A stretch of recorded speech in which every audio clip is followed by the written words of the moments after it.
Welcome, folksy folks. Welcome to Fabric of Folklore. I am Vanessa Y. Rogers, and this is the podcast where we unravel the mysteries of folklore. This is a show about exploring stories, traditions, legends, and music. Our folklore isn't something solely of the past, but continues in our families and through modern culture. As I was researching for this episode, I found this fun Christmas folklore fact. In Italy, La Befana is a beloved Christmas witch-like character who plays a unique role in gift-giving. According to the legend, the three wise men passed by her house and asked La Befana for directions to Bethlehem. She was too busy with her house chores and brushed them off rudely, but soon regretted her decision and her behavior, and soon she decided to search for the baby Jesus on her own and bears gifts for every child along the way in case they might be the king. So to this day, Italian children anticipate her visit on the night of January 5th and receive those gifts the morning of January 6th. And when we pull on the threads of our folklore and that of others, we find differences, but also similarities. And those threads, even if they may be different or a different color or different material, they still bind us together. So if that sounds like a podcast you want to continue to listen to, hit that subscribe button, whether you're watching on YouTube or you're listening on your favorite podcasting platform like Spotify or Apple. And if you are a subscriber already, thank you so much.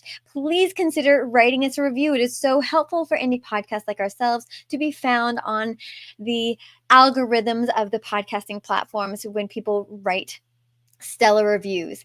We have a fantastic show for you today.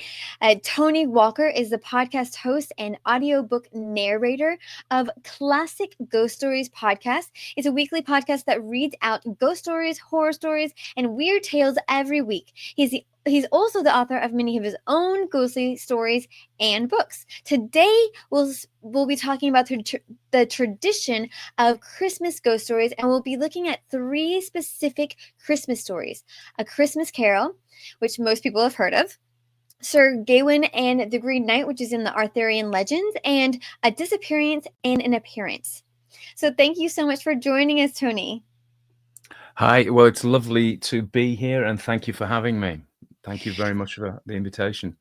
So tell us a little bit about how you got started. How did you start doing this classic ghost story podcast? I mean, you have a great voice for it, first of all. Well, and I can't take any credit for that because I just was my genes or my upbringing or whatever.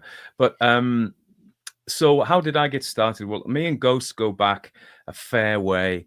I got involved in doing ghost tours back in the late 90s. And I used to lead ghost tours. I had my own business then, but it was hard going, and I gave that up, and I got a proper job after a while. And then about 5 years ago, 2019, I should say I'd already written. I always wrote ghost stories. I wrote horror stories, ghost stories, and I had this great idea. I thought I'd start a podcast. Maybe somebody told me it was a good idea, and I would read the classics. So I would borrow the fame of people like Charles Dickens, M.R. James, Robert Aikman, etc. And I would slip one of my own stories in every 5 or 6, so people would get into the habit of listening to these great masters of, and not just men, Edith Wharton, Daphne du Maurier, lots of people, lots of women as well, and they would then find one of my stories and go, "Oh, that's good. I've got to buy his book." So it was a marketing ploy. It worked a little bit, but not tremendously. And in fact, what's happened has been the podcast grew and grew. It was a podcast at first, going out, as you say, on Spotify and Apple, and then something, and somebody said copy it to YouTube as well, and so I did. Nothing happened for about 4 months, and then suddenly YouTube picked up one of my stories, Bewitched by Edith Wharton, which I did in a terrible American accent.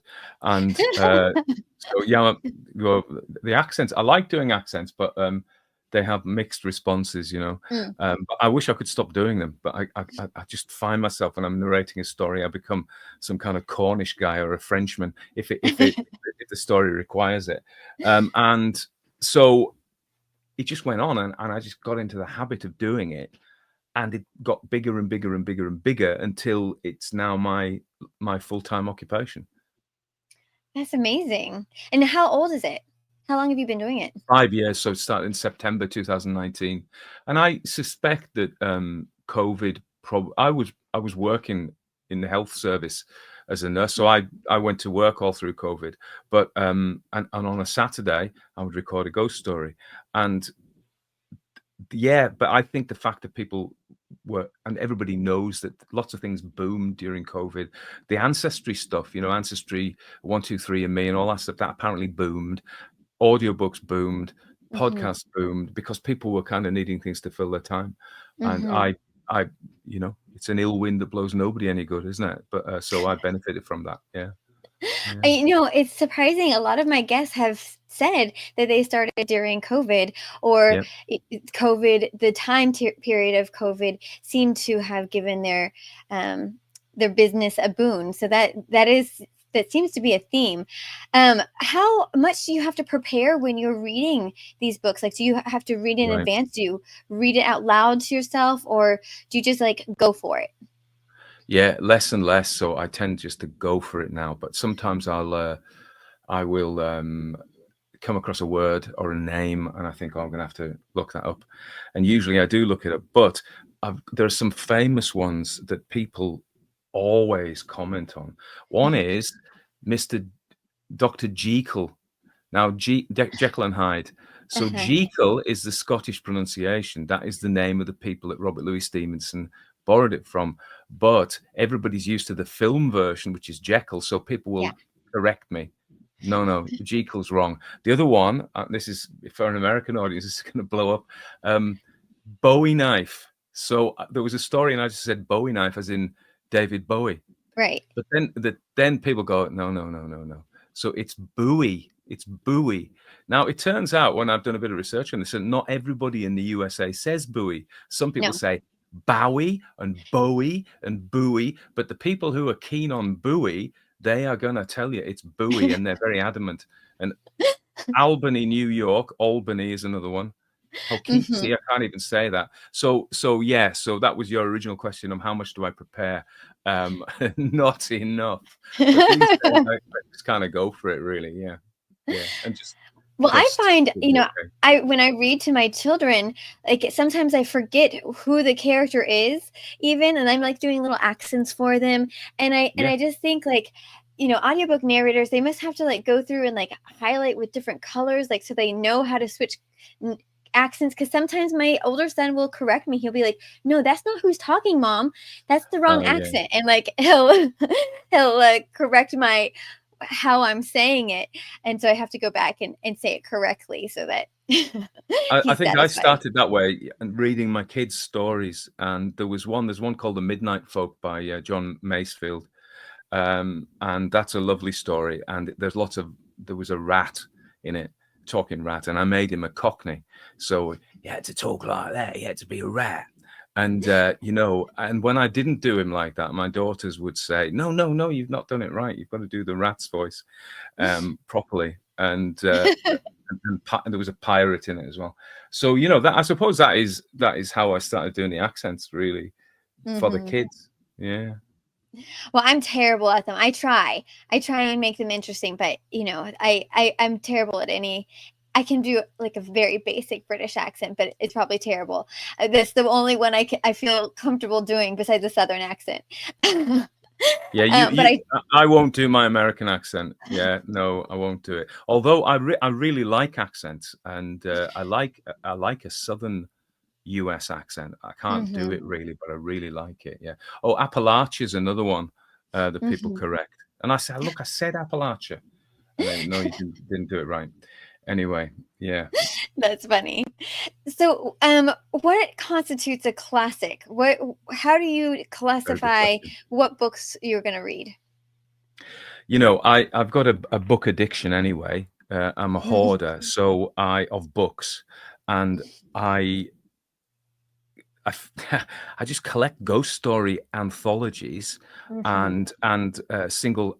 author volumes, and so they tend. I do some novel length stuff, but that takes so long. So I've done Frankenstein, I've done Dracula, I've done The Haunting of Hill House. Mm. I'm probably going to do We've Always Lived at the Castle quite soon, but mainly I do short stories. So first tick criterion has to be below 10,000 words. Mhm. And then copyright issues. So usually the author has to be dead 70 years. Mm. Some of those, and then I'm torn sometimes between a really good story and the author's only been dead 50 years, and I'm like, oh, I'm going to do it anyway. On the grounds that, well, if they want to sue, who's going to sue me? But funnily enough, I did, there's some great Ray Bradbury stories out there, The Mhm. October Game and such like, and I did them because I thought they were fun. So part of it is a mission to bring these classic stories, and I haven't answered your question completely yet, to a wider public. But then occasionally I've had 2 copyright request takedowns. Ray Bradbury's agent told me you've got to take them all down, which was a pity because they were good stories. So a classic. So the author's usually dead, and they they are pretty good. So I've read a lot of stories anyway, and people have different taste in stories, but Mhm. I've read the ones I like. Other people will suggest them. If I kind of trust that person, I'll go with that suggestion and I'll launch into it. Sometimes, very rarely has it happened when I've started one, I thought, no, this isn't going to work. Mm. I can't do it, and I've already recorded half of it. But that's not often. So the classic is, yeah, the short stories. They are have a supernatural theme. So I'll do horror stories. I'll do weird tales. I mean, I've done Shirley Jackson's and she hasn't been dead 70 years. I've done Shirley Jackson's The Lottery, which technically isn't a supernatural story, but it's a weird tale. So Mhm. I'm relatively broad in my how I draw the boundary. Yeah. But yeah, Right, which is how Lovecraft uh he defined his work as weird fiction, right? yeah, yeah. Mhm. So But they um, they mostly had supernatural elements in them, but they weren't necessarily ghost stories. Yeah, I mean, Lovecraft doesn't really write ghost stories. He writes weird stories. A lot his stories often feel like either science fiction. I've just done Mm. Dreams in the Witch House, and that's got a very he mixes science fiction with sort of the occult and witchcraft and things like that. Mhm. I think Lovecraft, there are lots of things we could say to the negative about Lovecraft, but his imagination was stupendous, Mm. and things like the Dream Quest of Unknown Kadath, which reads like a fantasy story. I don't do tons of Lovecraft. I don't do Mhm. tons of anything because there's so many different authors, Yeah. and I like to do a bit of Washington Irving and a bit of Robert Aikman and skip forward to E.F. Benson and dance around the centuries. I did Sir Gawain and the Green Knight, which is a medieval tale. That's the oldest one I've done. But I've done Mm. some of the early vampire stories from the 1818, 1819. I've probably done some from the late 1700s as well. But How yeah. fascinating. So, what do you think is special about the classics, or stands out, or is different than what we see today? Okay. I mean, the easy answer to that is the second part, which is what's different. Well, the language has changed, Mhm. and it is fashions have changed in language. So you get the 18th century, and they spoke a different version of English than we do, Mhm. but they had you have the Gothic, which is very shocking and overblown and gothic, and then you have the realist novels of the realist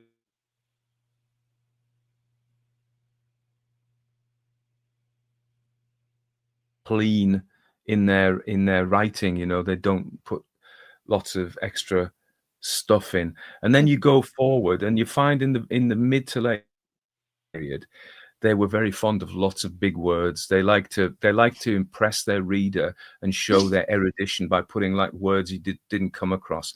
And even things like Varney the Vampire, which was written for a very working class audience in the 1850s, is full of these words that just ordinary people wouldn't have said.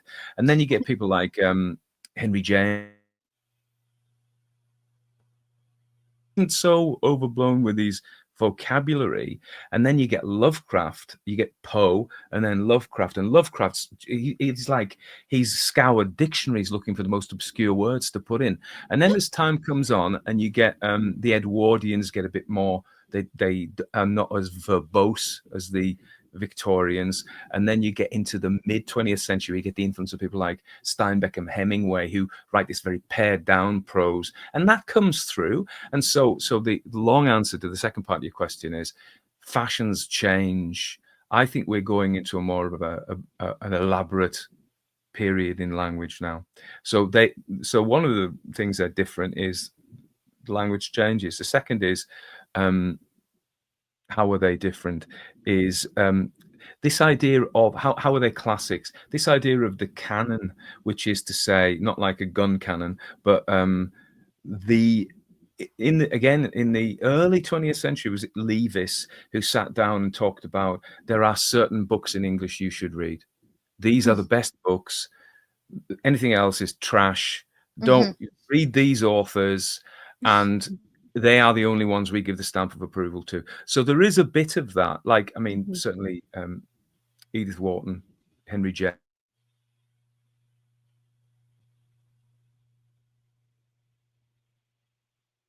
ordinary people, and had a very popular audience. But so there is a tendency for an M.R. James, of course. But behind that kind of snobbishness of saying these are the best writers, we should only read these, you can see the quality of writing. So very often the best writers are really the best writers, if you know what I mean. They write well, they tell a story. You read a story of theirs and you feel like it's affected you, not just like and I do read some kind of pulpy stuff as well, stuff that's been in magazines. It was published in 1936 in a magazine and never published since. And I've done occasional stories like that. And as I'm reading through it, I'm thinking, blimey, this is rubbish. But somebody's requested it, you know. Yeah. And I can't say it's rubbish, although in my comments sometimes I get quite close to saying that. But you know. And then somebody will say, that was fantastic. That was the best story you've read. So I think my own conclusion is everybody has different tastes. Some people like one thing and some people like something else. And I don't always know. I mean, one of the things Harry Potter, I can't read it. I really? appreciate she's a great writer in that you don't sell that many books without being a good writer. You've got to be able to appeal and look at she's caught people's imaginations, millions of people, but I can't read her prose. I can't get through it, and that's me. That's me rather than her. I'm saying her success shows that she's good. Yeah. How interesting. I love her writing in part because there's a lot of humor in it, Yep. and you don't necessarily find that in a lot of fantasy style books. So but that it's interesting. You're absolutely right that certain books are just meant for certain people, Yeah. and I couldn't get into the Twilight series. I know that the Twilight No, series no, was me, no, a me, no, no. huge hit, and I couldn't get past the first couple of pages. Like I didn't find her writing particularly good, but there was something about it that struck a chord with a lot of people. Absolutely. Yeah, that's right. And I think, going back to that idea about snobbishness, we've got to be careful not to be snobbish about people. If there is a book that appeals to a whole load of people, there is something good about it, Yeah. What do you think about the act of storytelling? Do you do Mm. live performances as well, Yeah. or just Yeah, I do. okay? You do. Mm. And I'll tell you something, I tend to do live performances of my own stories.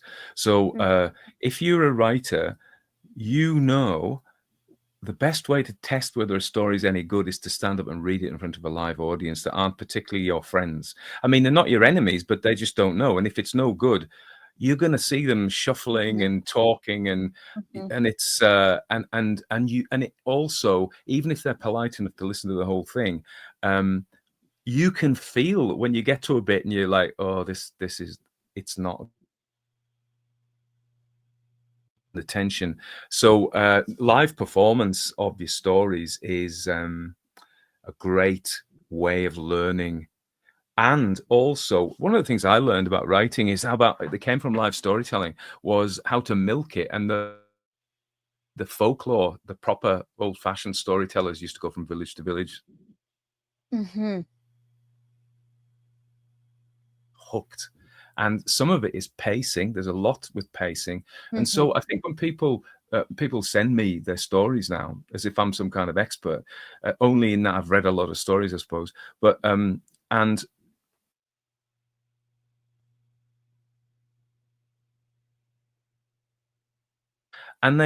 they're over it in a paragraph or two. You know, the heroine gets brutally, or you know, the hero gets brutally murdered. And you go, yeah, you've got to draw this out. A Yeah. live storyteller is going to be milking that, you know, saying something, pausing, dramatic intonation, a little bit more information, pause, hold it out, you know. And one thing in horror that really works, and I've overused this too many times, is somebody coming up the stairs. You're in a room, somebody's coming up the stairs. If you do that live and you can write it as well, and you just draw it out, footstep, footstep, oh no, what's going on? Footstep, footstep. And that inexorable approach works like a charm, honestly. Yeah. It does. So, It builds yeah. anticipation. Yeah, stories are really important. We are a storytelling animal. All human beings, as far as we can tell stories and always have. Yeah. Yeah. Okay, well, let's get into the Christmas ghost stories. Mm, And it's interesting because I originally found you when it was around Halloween time, and we were talking about the different stories, ghost stories that we could talk about during mm, October.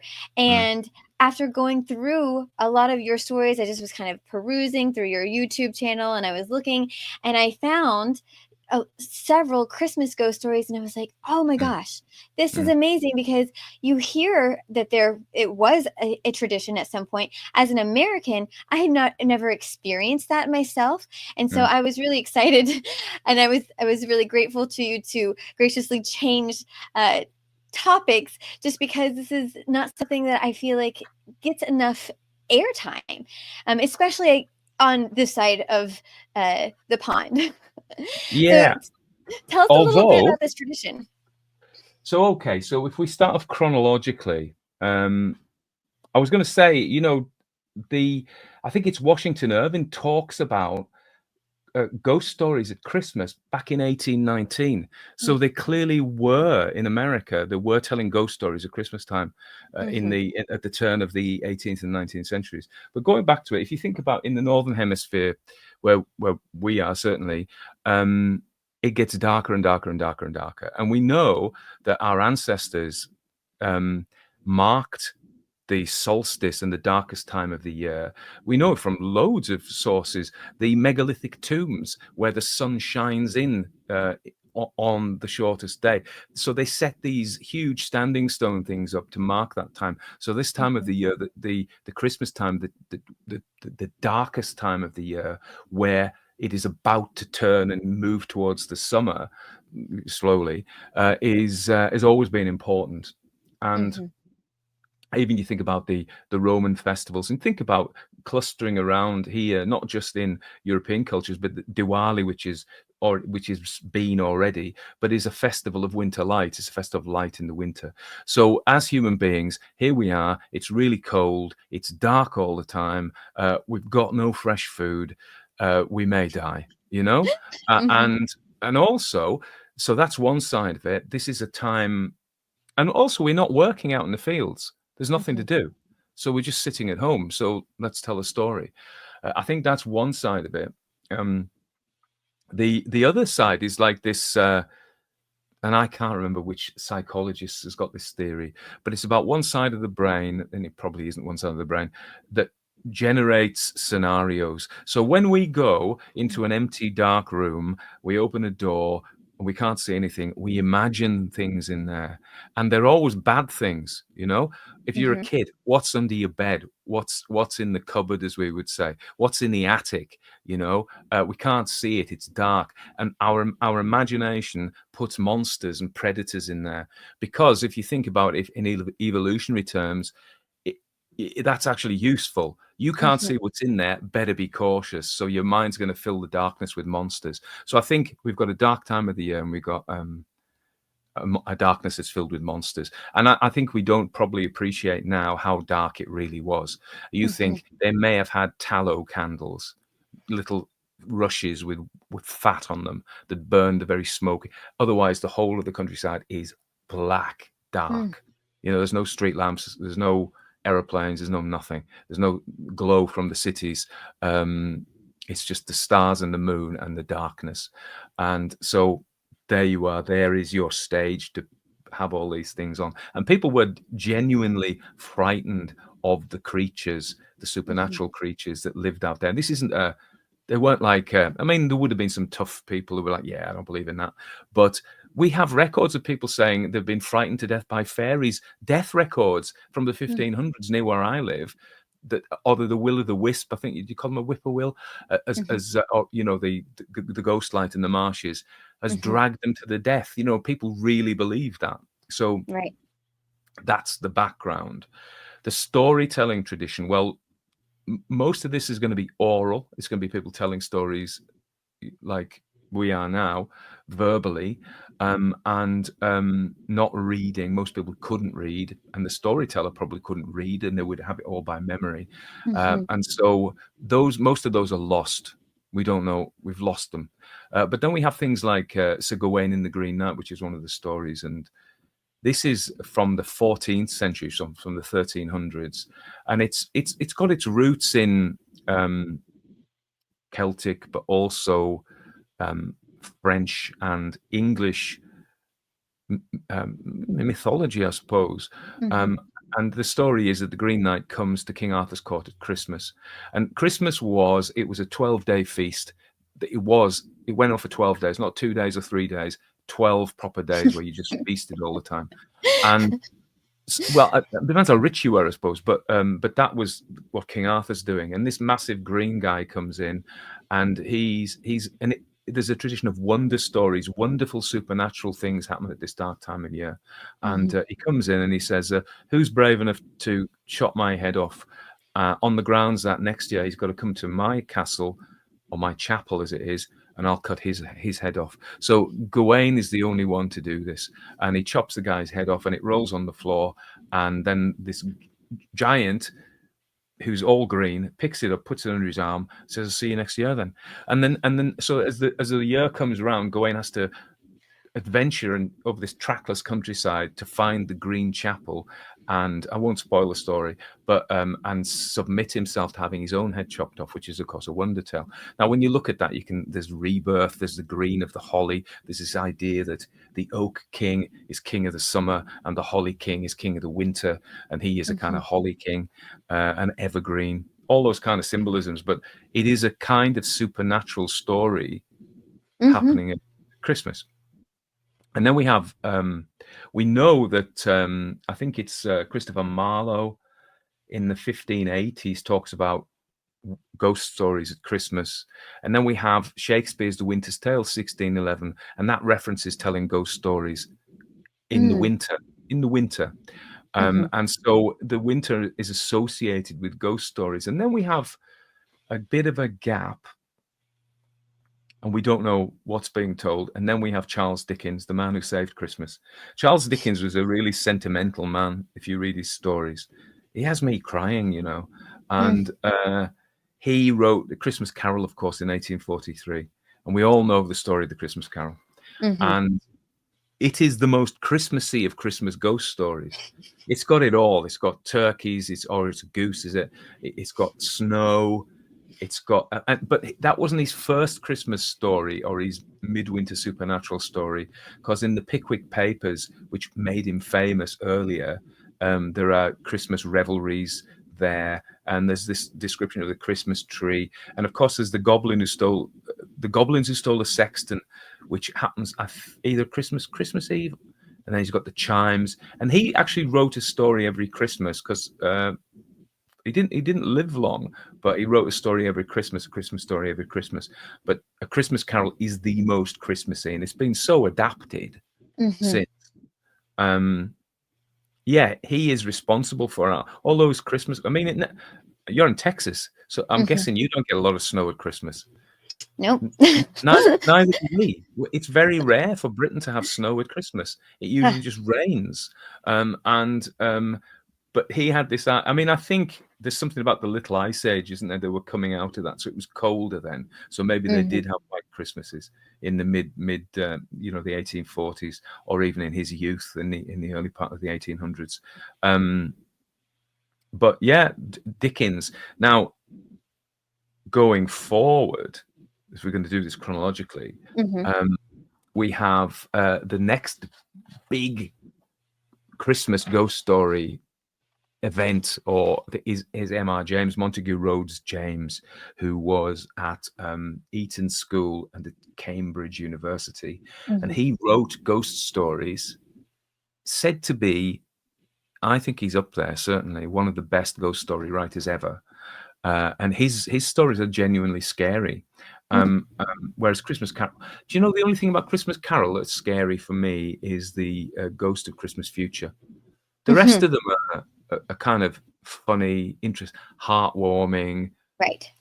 Marley's a bit scary when he first comes with his chains, but the Ghost of Christmas Future is a bit scary. But M.R. James's story, and M.R. James is writing in the late 1890s and early 1900s, and he had a tradition in his study.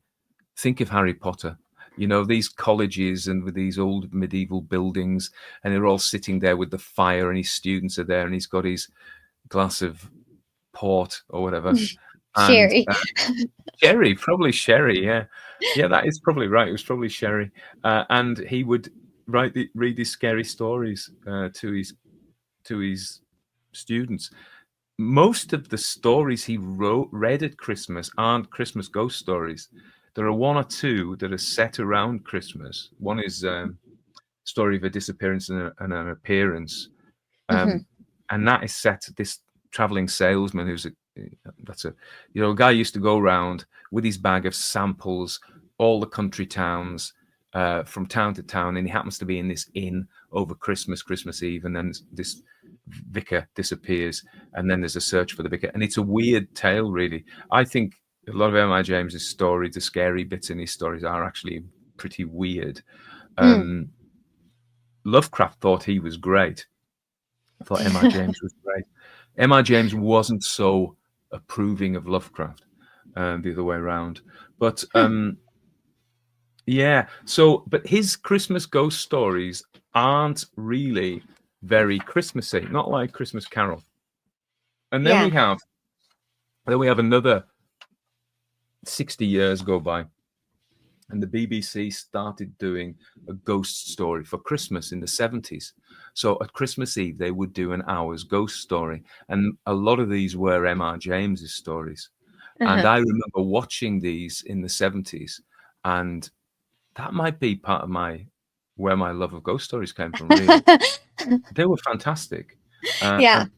And then they were 1971 to 78, and then of course we mustn't forget Susan Hill's fantastic The Woman in Black, which has been made into a film twice, but also was a stage play. And I remember going to see it in London. I saw it twice, actually, and I've never been frightened in a theatre before, but it was so well done. The Woman in Black and that's about a lawyer who goes to the house of a dead woman to sort her papers out. Eel Pie House, is it? No, I forgot. Eel Marsh House, and it's the house is cut off by the tide. You can only get there at low tide, and it's haunted, of course, and that's really, really well done.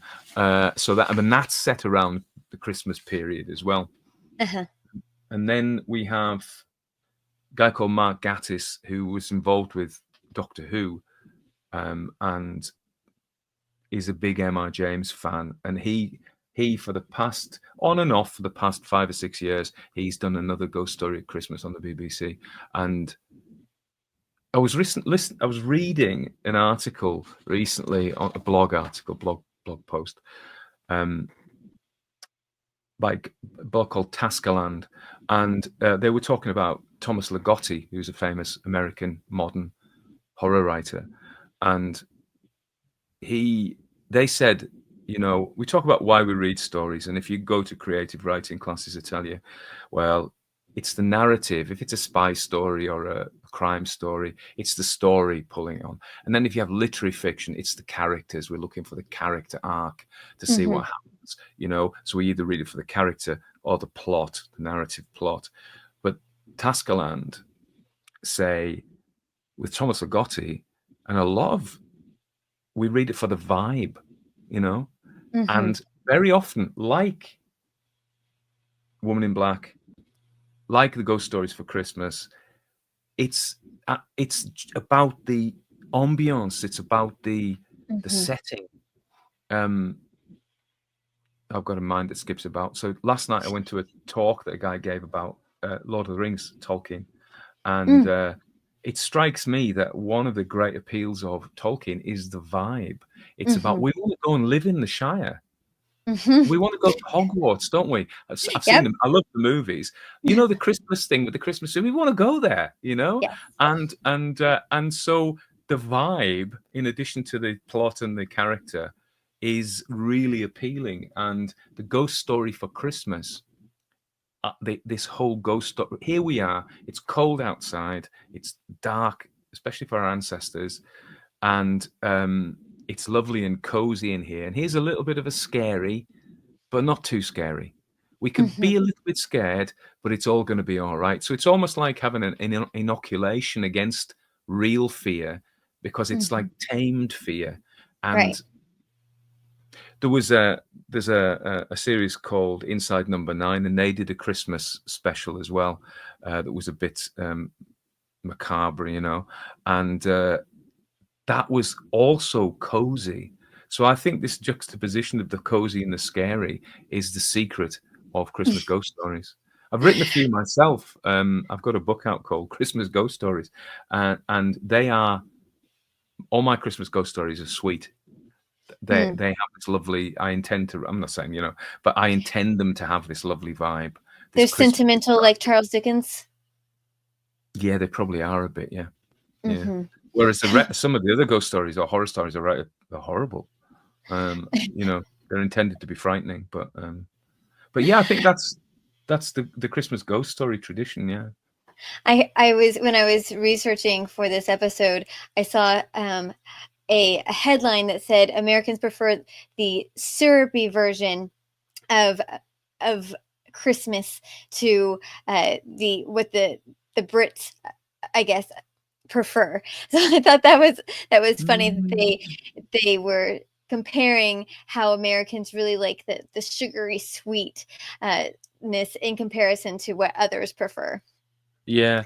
Well, of course, on continental Europe, they eat carp for their Christmas meal, don't they? The Czechs and the Poles and people like that. Not the Poles, but in Central Europe, they have all that bony fish.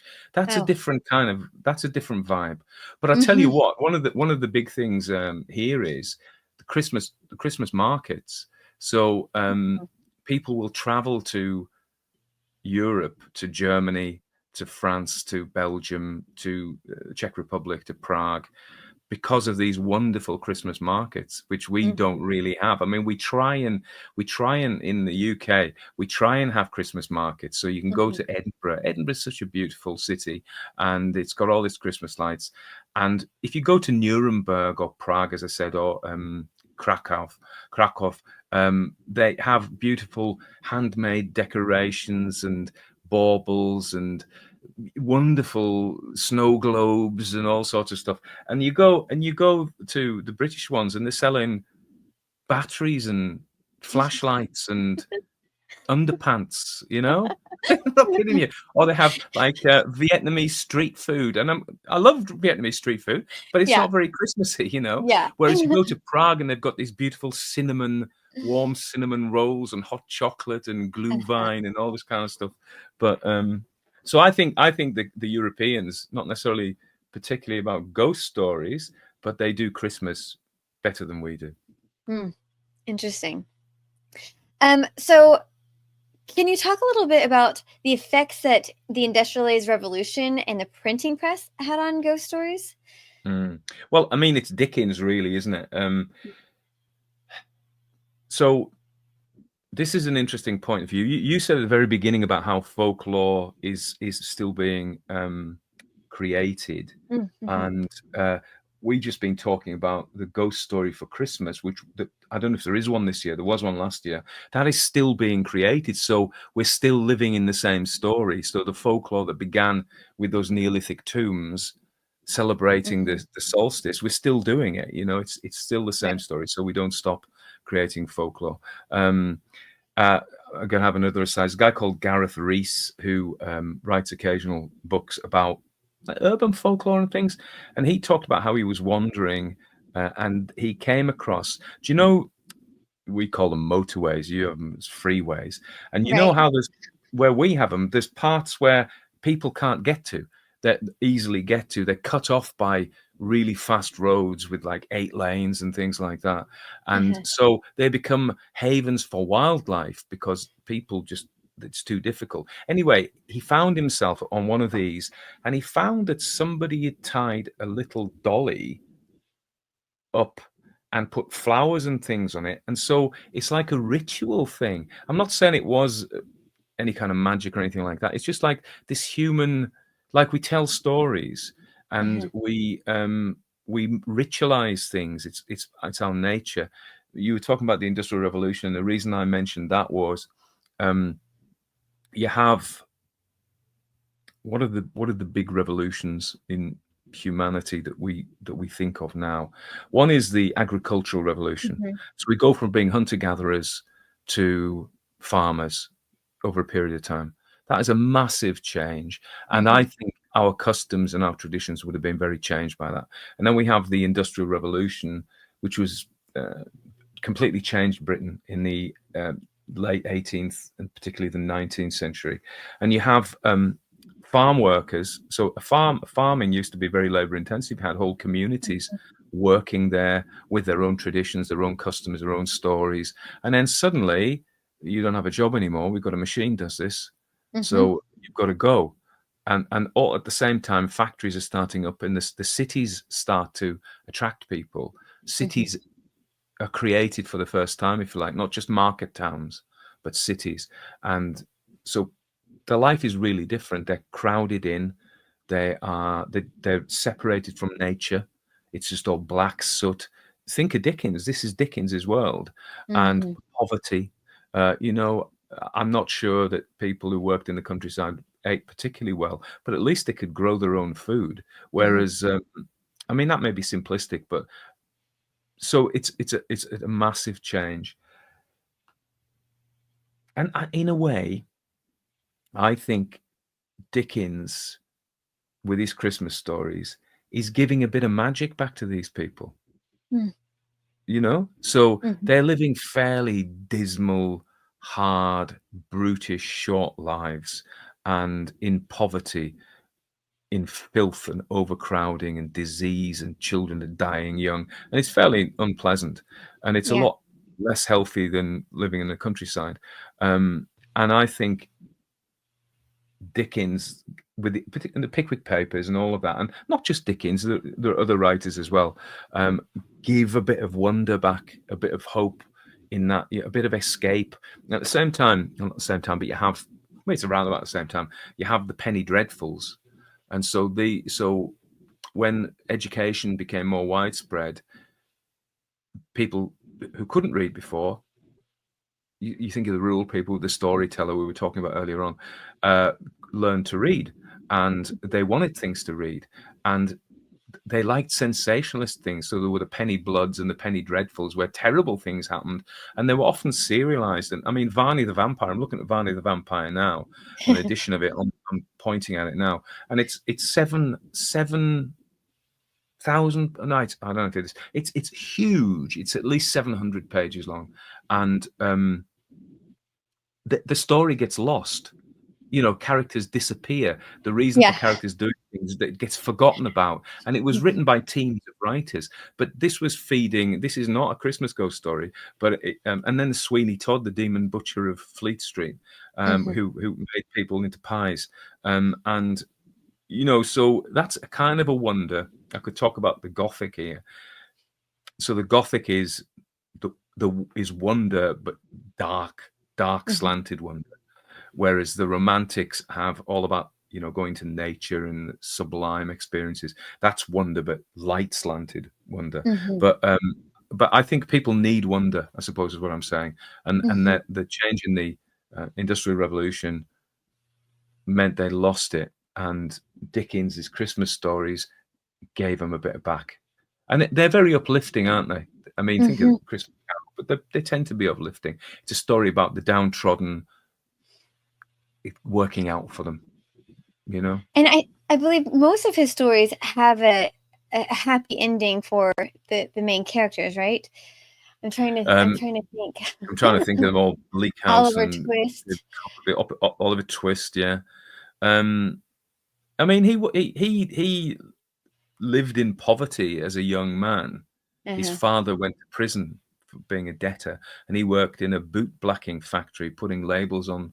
He was in the Industrial Revolution Mm. in tins of boot blacking. He put the labels on in that awful mechanized way. So he knew what it was like to be poor and to live in that world. And I think Mhm. that's why he brings such humanity and sympathy for the plight of those poverty-stricken people. But I think he gives them. He never lost his heart, I don't think. I'm a big Mhm. fan of Dickens, actually. I think he's a really good guy. I'm a big Eh, fan of M.R. James too. You mentioned that he saved Christmas. Can you elaborate on that? I've heard that said before. One of my guests, Toke Thompson, I believe, he came on and talked about ghost stories worldwide, and that was one of the Mm. things that he said as well, that Dickens saved Christmas. And I thought that that was just fascinating. Can you expand on it?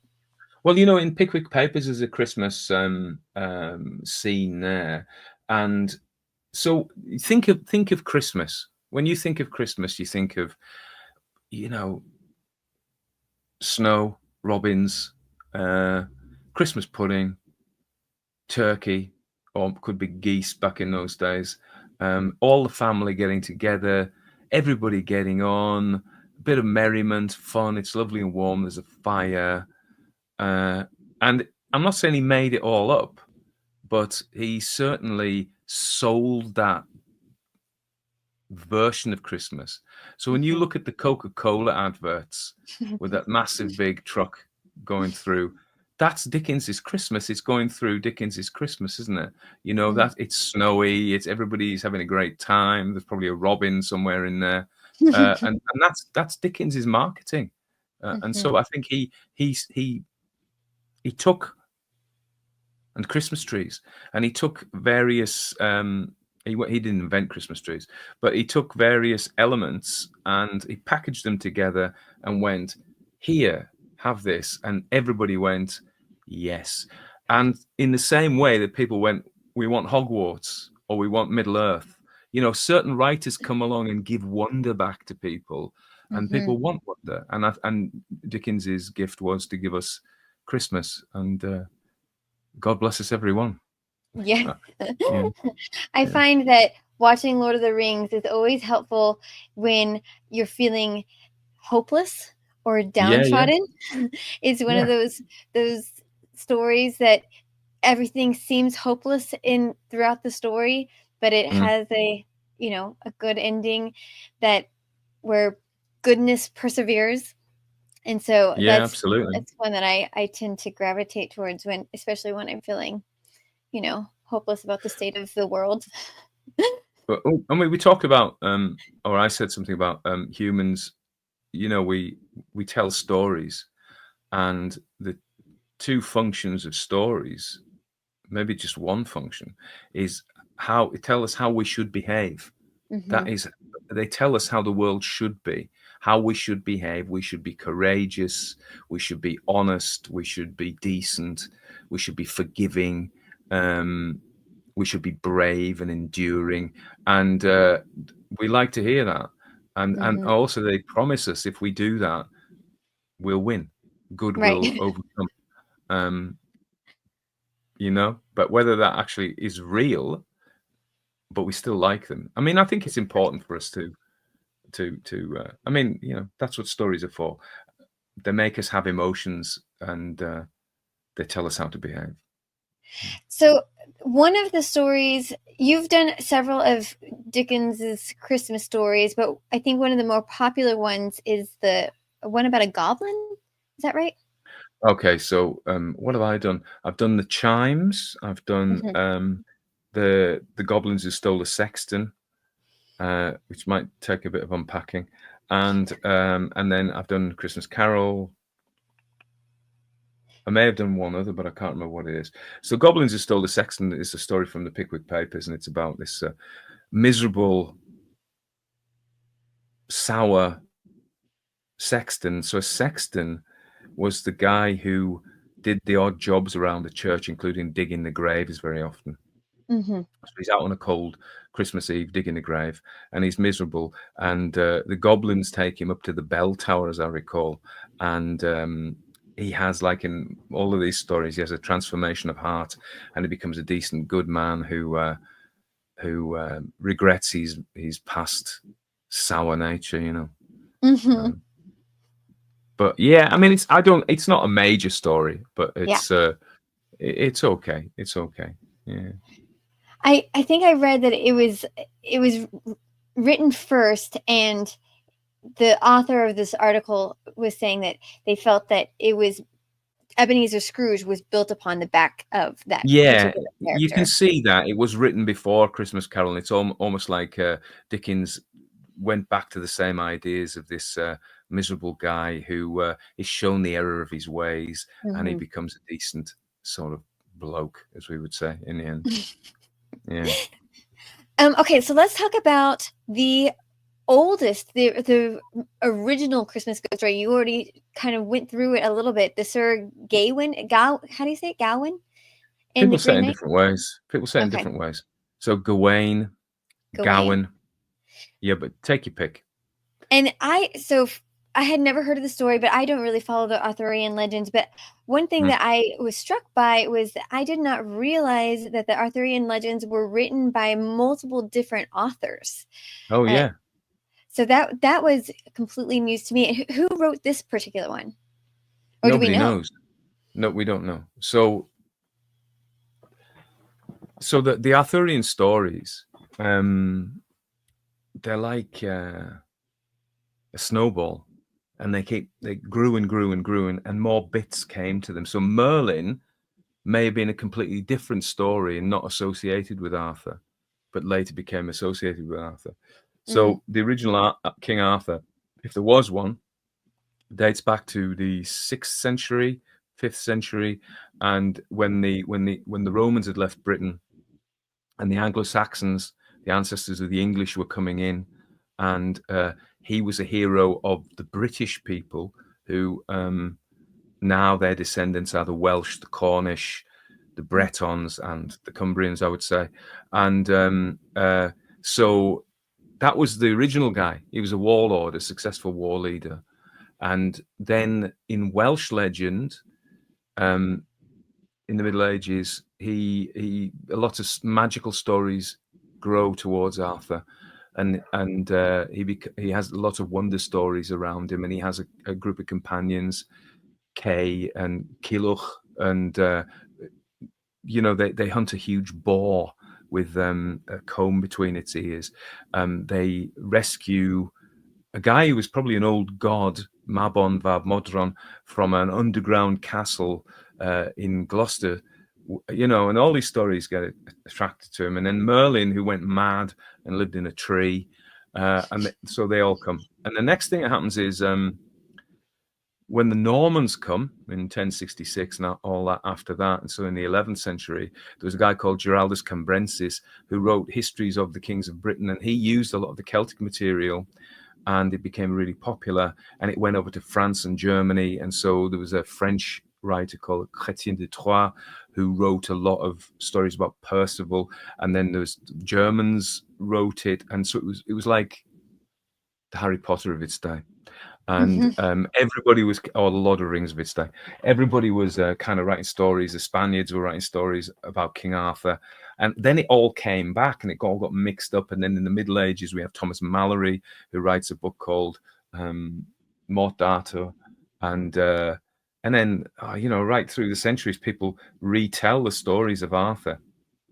But the idea of who composed stories, this idea that one person writes a story, is a relatively modern one. If you think, because in the old days, in the old days, think of Homer, the Greek Homer, and a lot of these stories would be poetic, so they would be spoken in rhyme and rhythm, which helped the bard.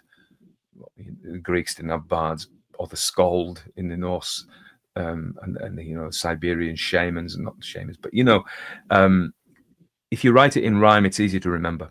And so a lot of these early poems were just long stories, epic stories, hero stories. And so the Arthurian stories would have been like that. Some would be in prose, and they would have been told by professional storytellers. And their job was not to write new stories. Like you might say, "Oh, Tony Walker, do you write stories?" Yeah. What have you written this week? Well, they didn't write things. They were like, "Well, I'm doing this story, this story, this story."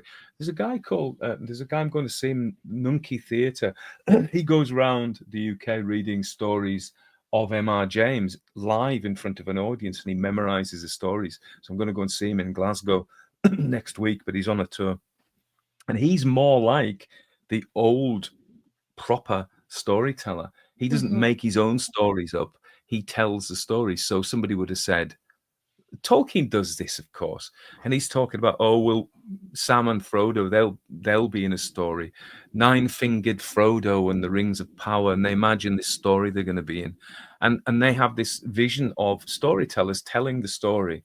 It's not so when you get the Arthurian stories, it's not like some person sits down and go, I've got an idea for a story about King Arthur. This green guy comes in, chop his head off. It's like this would have been handed down. And he would have done his version as a performer. It's like, Hamlet or Othello, an actor, Benedict Cumberbatch or Laurence Olivier or somebody does their version of it. And they will, but they're not going to rewrite Hamlet. So the storyteller would have told the story of Sir Gawain and the Green Knight, and it wouldn't have been his or her story. It would have been the story performed, my version of it, because I'm gonna put my inflections, my pauses, my story, my acting craft, not mine, but his, and so they would have just come down, and so eventually monks, because it was monks who wrote these things down, would go, well, yeah, we'll write that story down, and it wasn't a question of, it's J.R.R. Tolkien's story. It was like, this is the story of Gawain and the Green Knight. How does it go? And then because it's told by different people, there are different versions. So a lot of these stories have different versions. Go back, and so they would the monks would try and put it all together in a way that made sense, because it'd be like, oh, well, he eats a fish in that version. Oh no, it's not a fish. It's a bear in that version.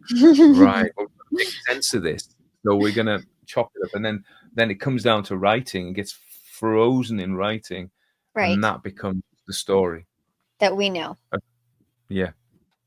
And so when you were reading and I was listening to it, I was very confused as to what this Sir Gawain was actually like. How did he pick up his head and he just put it back on his body, right? And then he walked away. What was he supposed to be? Is he like a zombie?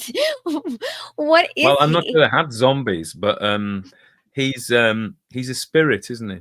He's not human. The Green Knight, he's some kind of forest spirit. And then you'd have to get into where the stories come from. in, say you're going to write a story, you sit down tonight and you think, I've got this idea about a story. Where did that come from? Where did they come from? They're there somewhere. They're in the collective unconscious or whatever, and they suggest themselves. So at some point, and in those days before, we don't know how these stories began. They just maybe felt right, or John Smith, he lives up at such and such. Well, he saw a fairy, No, yeah, and then somebody else would tell a slightly different story about that. I remember doing that as a kid. There was a church tower behind our school over on the hill, and they had an experiment when I was quite small. They didn't do the daylight saving, so they didn't change the clocks. So it was dark till about 10 a.m. And we would go out on our first playtime, as we called it, and we would look up and somebody saw a ghost on the tower. Right. And then somebody else would say, oh, yeah, I did as well. What was it like? Well, it was 6 foot tall and green. No, it had fiery eyes.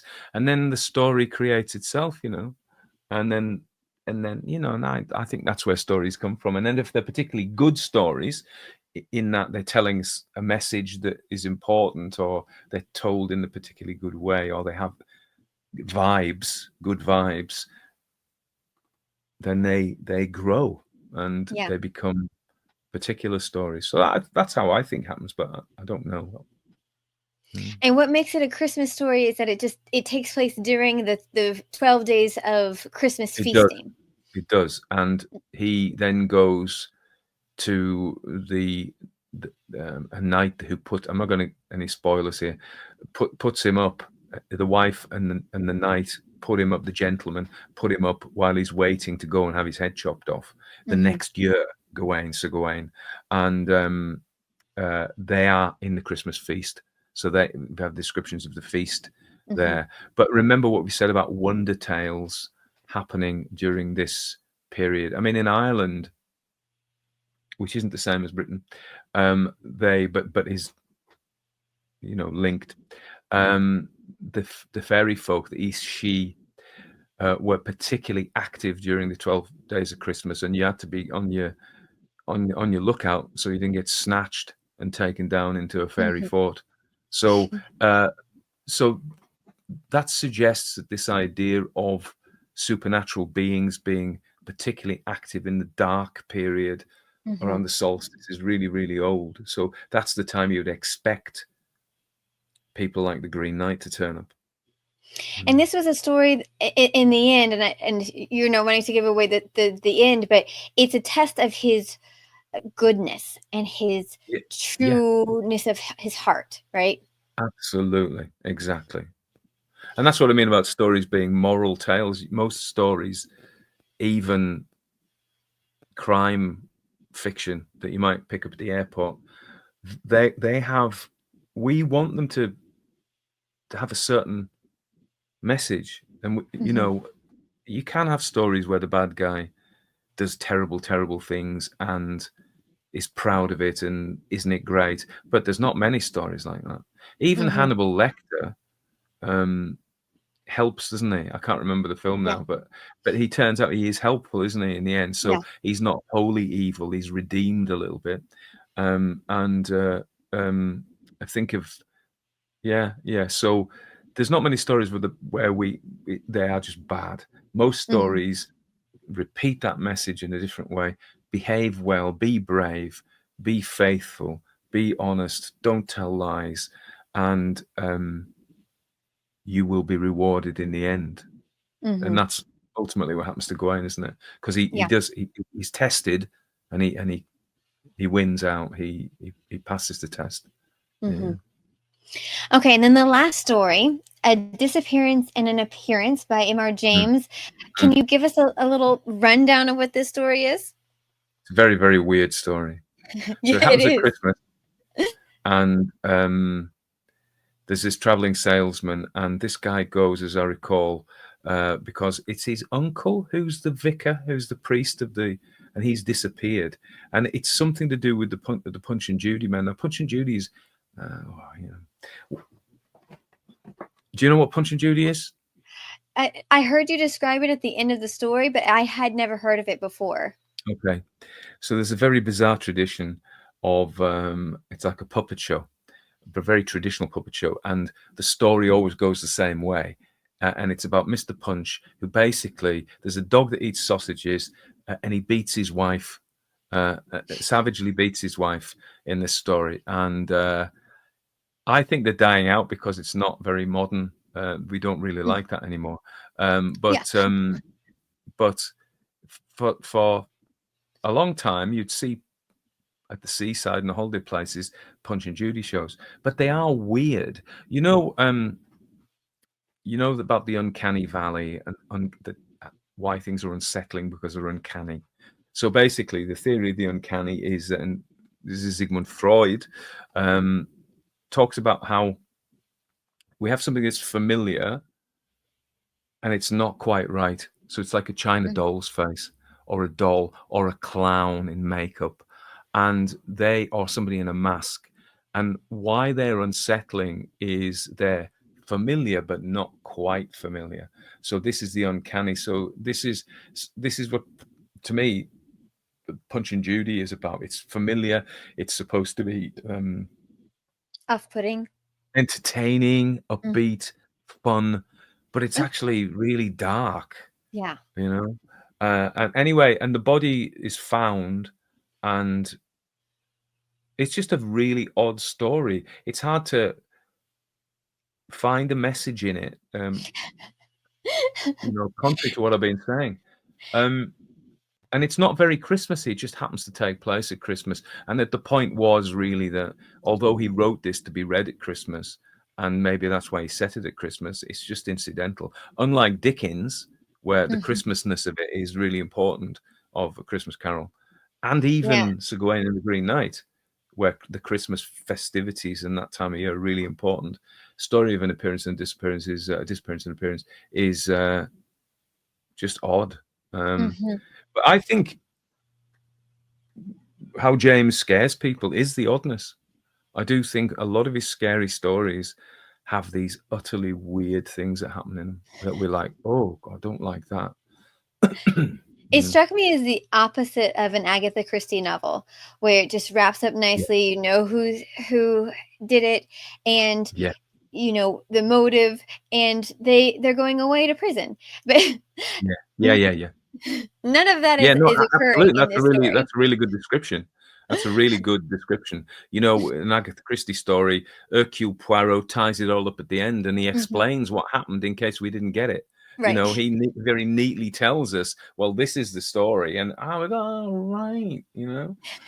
But with this one, you're left thinking, oh, and M.R. James, honestly, I think he does that in a lot of his best stories, like the mezzo tint about the thing that crawls across the grass. What on earth is that? Mr. Humphreys and his inheritance, where there's a black hole in the paper, the ink, and something crawls up through it. Like, whoa. Um, Famously, oh, whistle, and I'll come to you, my lad. There's this man wakes up in the night, and the sheet on the opposite bed is shaking. And you're like, oh, just what is that? But Mm. it is disturbing because you can't explain it, and he's great at that. But yeah, so I think I mean we mentioned James because he wrote stories to be read at Christmas, but his Mhm. stories aren't particularly Christmassy. No, he's missing out on the festivities of Christmas of his cousin or brother or Yeah, a relative, yeah, right? yeah. That's And it. That's it. Yeah, instead of being able to be festive, he's having to look for um he's his uncle. missing. Oh, is it his uncle? Yeah, yeah.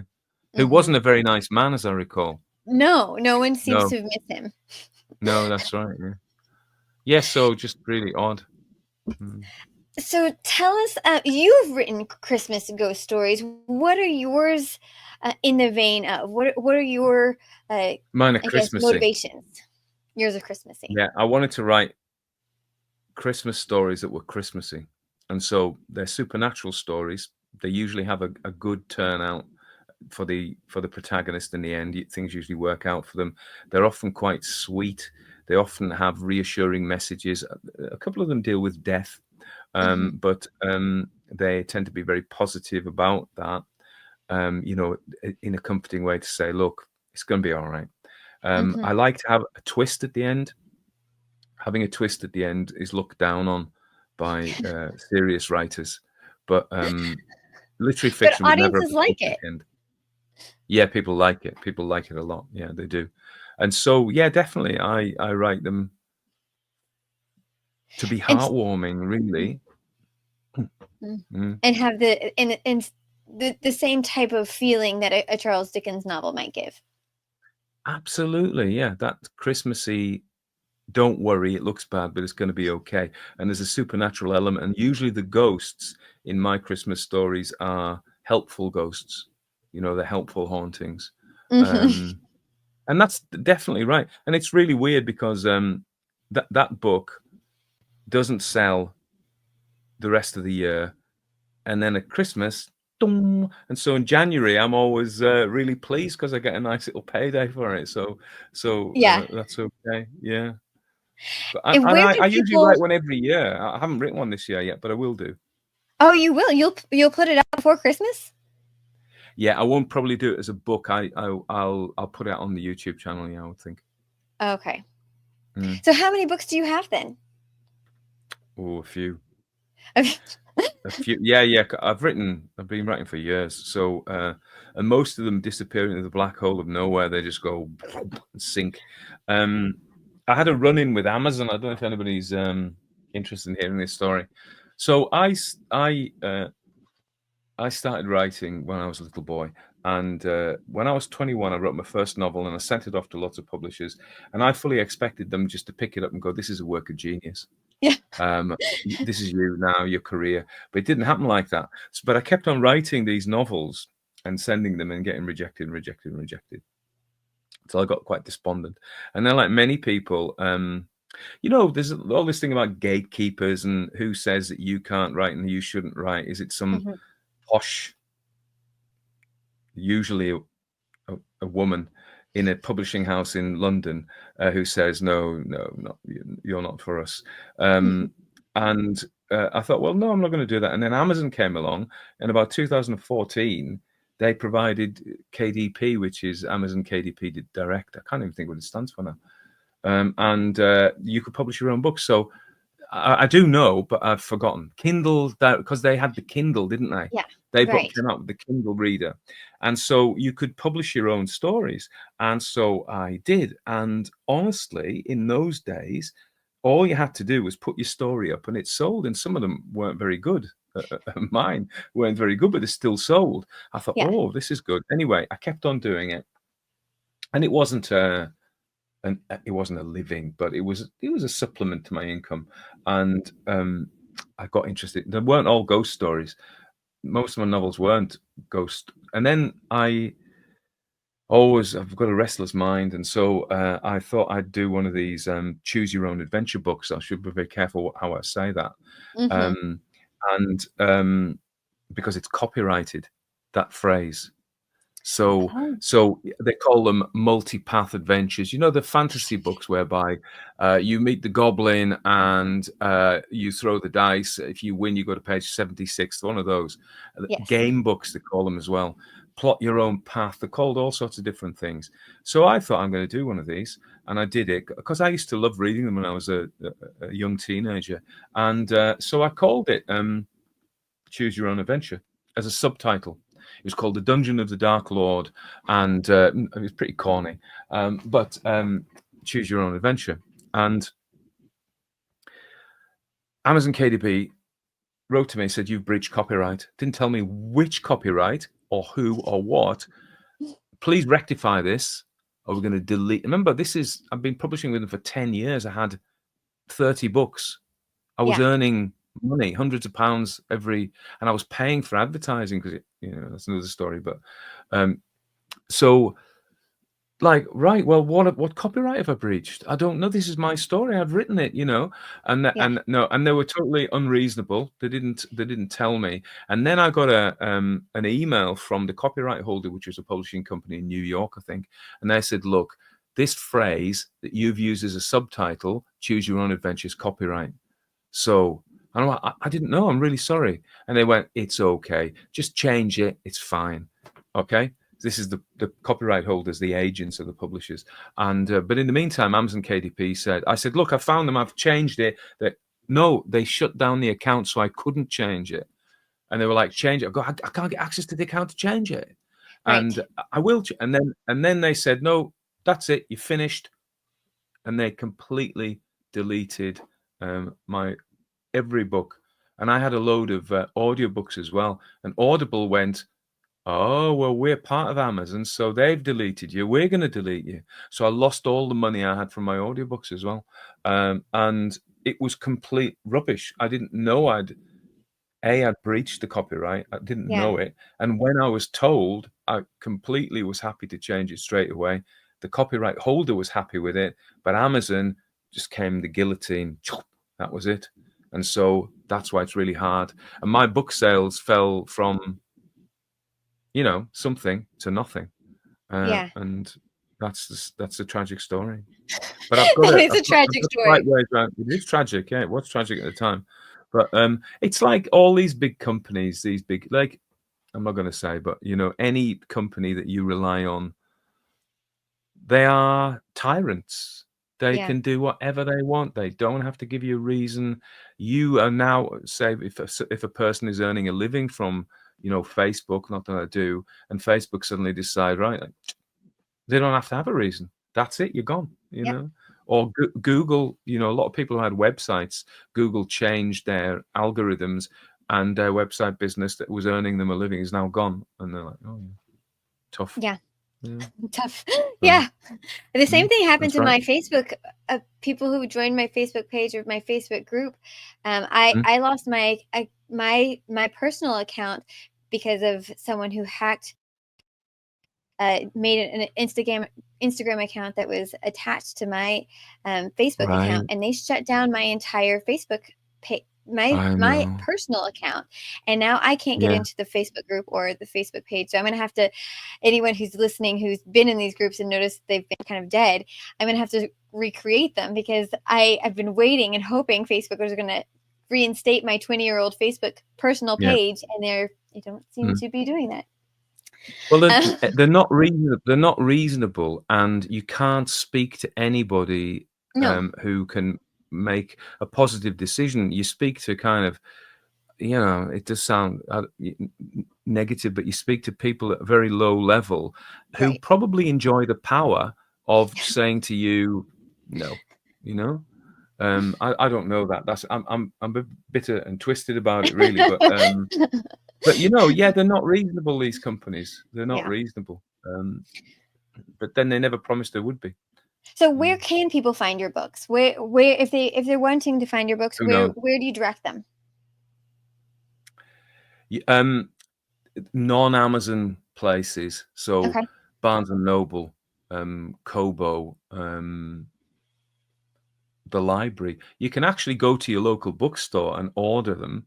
They Mhm. probably won't stock them anyway, but you can go to your local bookstore and usually they can, because I republished them with Ingram Spark, so Ingram Spark will distribute them, but Mhm. only if people ask for them. So honestly, my whole I don't see my fiction output in print anymore. It's through audio, it's through my voice. So usually the way I get it out is I will narrate it, and that will go out on usually on YouTube, and Mhm. that's the way I kind of publish my fiction now. Really. Okay. And can people locate it through your website if they want to look at a list of your books, or um No, I mean, I honestly, if if you just YouTube? Google Tony Walker ghost stories, that is as good a way as any to find Mhm. something. And Okay. because they pop up on eBay and on the secondhand sites as well. Okay. Yeah. Have we missed anything? We've talked a lot about a lot of Christmas ghost Mm, stories. It's been a great mm. discussion. What have we missed? I can't think. I probably said talked a lot. I probably said most of what I want to say. Yeah. Okay. Uh, Well, fantastic. Well, yeah. thank you so Okay. much for joining us, Tony. No, you're welcome. You're very welcome. It's been great to be here. It's been a nice chat. So thank you for that. And thank you, folksy folks, for joining us on this ghostly Christmas story journey. Does your family tell ghost stories at Christmas? Is this a tradition you'd like to start? Tell us your thoughts. We'll add Tony's link to his YouTube channel on our website, which is www.fabricoffolklore.com. And like I said in the intro, make sure you are subscribing so you get notifications every week when our podcast drops. Make sure you're sharing this with your friend who really enjoys a good ghost story. Maybe you and your friend can start a ghost story Christmas tradition together, or maybe your family will do that. So share it with whomever you think might be interested in starting a tradition like this. Thank you so much for unraveling the mysteries of folklore. Once again, I'm Vanessa Y. Rogers. You've been listening to Fabric of Folklore. And until next time, keep the folk alive.